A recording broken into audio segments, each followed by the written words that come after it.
Mu misozi myiza y'u Rwanda kuri Yambi Land habaga umubara nkuru mwiza udasanzwe, Papa Yambi. Ntabwo yari umubara nkuru gusa, yari umukusanyi w'amagambo. Papa Yambi yari azi amagambo adasanzwe, akayakoresha gufasha abana kumenya imyiyumviro yabo,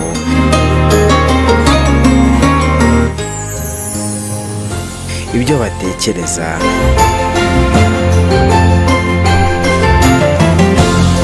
ndetse n'inzozi zabo.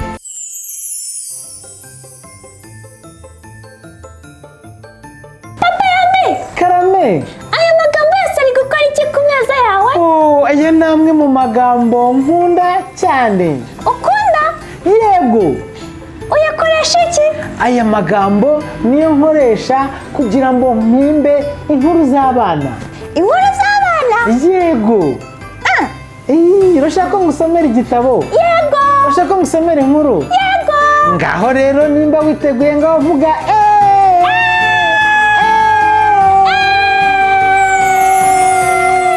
reka ngusomere inkuru nkunda cyane. Yego Papa Yambi! Inkuru yacu yitwa ikusanyamagambo. Ni inkuru yanditswe inashushanywa na Peter Hamilton Reynolds. Abana bamwe na bamwe bakusanya ibintu bitandukanye.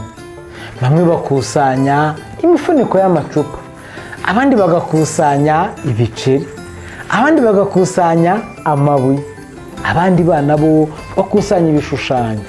Hari n'abakunda gukusanya udukoko, bakusanya amakarita y'imikino, abandi bana bo bakusanya inkuru zishushanyije. Hanyuma Jerome akusanya iki? Akusanya amagambo atandukanye. Mahirwe, urashaka ko nkomeze kugusomera inkuru? Yego Papa Yambi! Abana nkomeze nkusome inkuru? Yego! Ngaho nkurikira noneho tugende.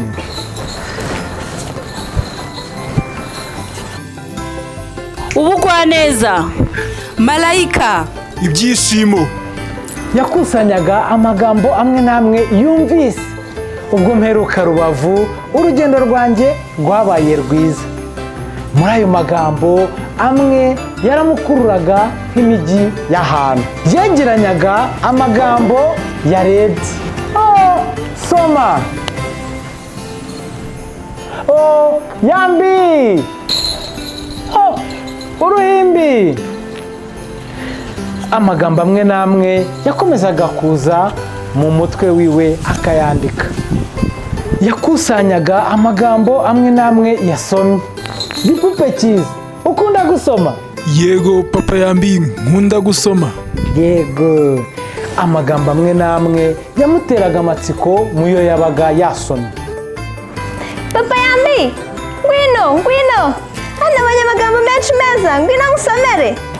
Amahoro, ibyiringiro, kongorera, indabo, inshuti, inzozi, inyenyeri, n'urukundo. Ngwino!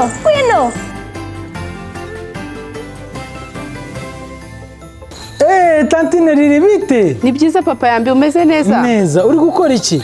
Uyu munsi rero ndi gukusanya amagambo adasanzwe. Tugiye kwigira hamwe uyu munsi imigemo y'amagambo. Urayizi? Oya. Uyu munsi tugiye kwiga imigemo y'amagambo. Reka dutangirane n'ijambo rifite umugemo umwe. Ba.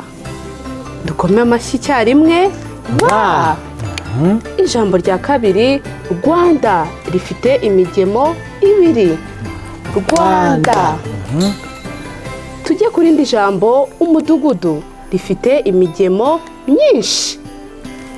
Umudugudu. Papa Yambi, Karame, Jerome akunda imigemo y'amagambo. Dukomeze inkuru? Yego, mwakomeza. Jerome akunda amagambo magufi kandi aryoshye, ariyo urukundo, ibyishimo, icyizere, inzozi ndetse n'amahoro. Jerome afite andi magambo akunda cyane afite imigemo ibiri, ariyo Yambi, seka, sine ndetse na yego.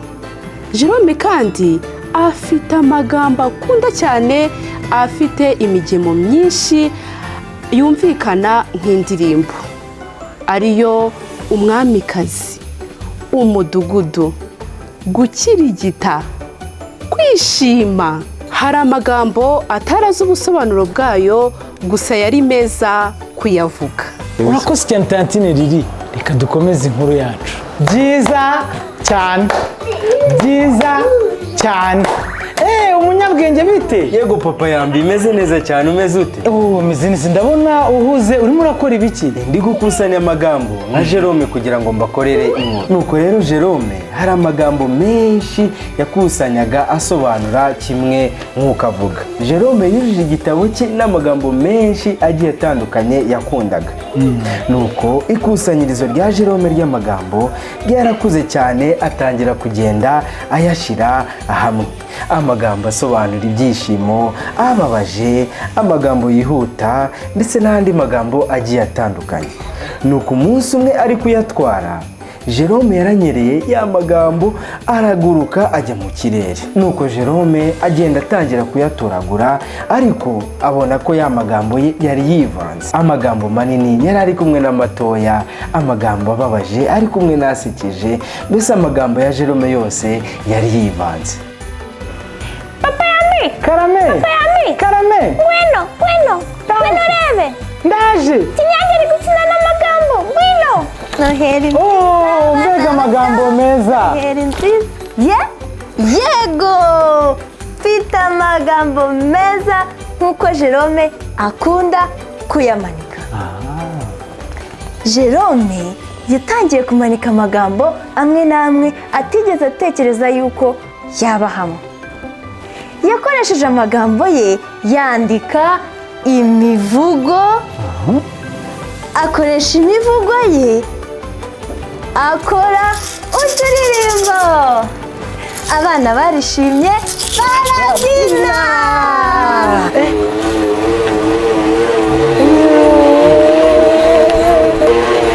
Koci, urimo urakora iki? Papa Yambi, ndi gushaka amagambo y'imbaraga. Nk'uko Jerome amagambo amwe atahaga agaciro kandi ari ay'imbaraga. Ndakumva ni ay'imbaraga. Mbabarira ni ay'imbaraga. Urakoze ni ay'imbaraga. Uruha agaciro ni ay'imbaraga. Nibyo koko ibyo uvuga ni ukuri. Hari amagambo amwe y'imbaraga dukoresha. Urakoze cyane koci. Jerome yakomeje kugira ubushake akusanya amagambo akunda kurusha ayandi.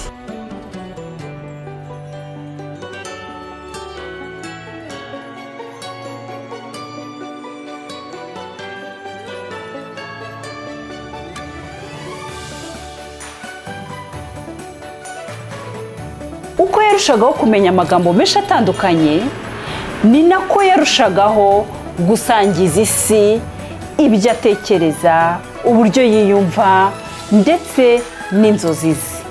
Umugoroba umwe Jerome yazamutse umusozi muremure, agenda akurura igikapu kinini cyane yari yarashyizemo amagambo yakusanyije. Nuko Jerome yaramwenyuraga uko yagendaga atanga ya magambo yose yakusanyije, ayajugunya mu muyaga, umuyaga ukayatwara. Yarebye mu kibaya abona abana bari gutoragura ya mabaruwa yashyizeho amagambo.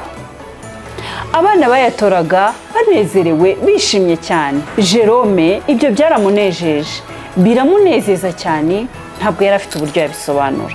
Mbega inkuru nziza. Papa Yambi. Karame. Inkuru wayumvise? Nayumvise, ni inkuru nziza cyane. Team Ndabaga are here. How are you? You are okay? Yeah. So today I would like to show you how with different words you can create like some of the funniest story combining different words. So are you ready to create the story with the different words? Yeah. Are you ready, champion? Yeah. Okay, let's create our story using different words here.